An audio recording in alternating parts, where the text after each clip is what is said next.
सभापति जी, बहुत लड़ने के बाद मुझे मौका मिल रहा है बोलने के लिए। तो समय आपको, मुझे तो लग रहा था कि 3 बजे तो बहस शुरू हो जाएगी। नहीं, मैंने समय दिया। 3 बजे तो बाद 2 बजे भी कोई नहीं दिखाई दे रहा है यहाँ पर। धन्यवाद दीजिए ना कि समय। सभापति महोदय, जो सरकार FCRA ला रही है, इसके खिलाफ में हम पूरे विपक्ष के लोग हैं। और सभापति महोदय, जो माननीय मंत्री जी कह रहे हैं, नहीं माननीय मंत्री जी कह रहे हैं कि माइनॉरिटी के खिलाफ नहीं है। माननीय मंत्री जी बताएं, आज तक जो बिल लाए हैं बिना माइनॉरिटी के खिलाफ कौन सा बिल लेकर के आया हो आप?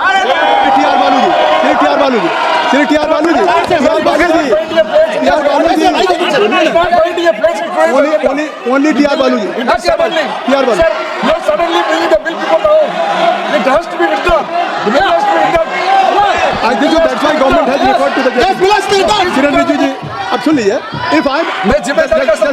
अगर मैं सबको अलाउ कर रहा हूँ, आपको अलाउ किया TR बालू साहब को, अखिलेश यादव जी को, तो फिर किरण रिजिजू जी को सुनिए। मैं जिम्मेदारी के साथ कहता हूँ, अखिलेश जी को मैं चुनौती देता हूँ। इस FCRA बिल का जो प्रावधान आया है, इसमें एक भी प्रावधान ऐसा है आप दिखाइए जो कोई भी माइनॉरिटी का खिलाफ है। ये सर सरासर झूठ बात फैलाया जा रहा है देश में। किसी माइनॉरिटी को टारगेट करने का सवाल ही नहीं है। आप चाहते हैं कि विदेश का धन बिना कानून के ऐसा ही देश में ला करके मर्जी खर्चा करने का क्या? This country is not a banana republic. There should be rules and regulation as per the spirit of the constitution. There is not a single provision in the proposed FCRA targeting any minority institutions.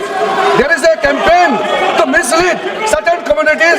I take full responsibility to ensure that not a single provision is against any minority community. This is for the well-being of the security of every community of India. And if any confusion, so you can discuss detailed deliberations in JPC. So already government is going to do. प्रश्न यह है कि श्री नित्यानंद राय जी द्वारा प्रस्तुत प्रस्ताव को स्वीकृत किया जाए। जो सदस्य प्रस्ताव के पक्ष में हैं वो हाँ कहें, जो सदस्य प्रस्ताव के विपक्ष में वो ना कहें।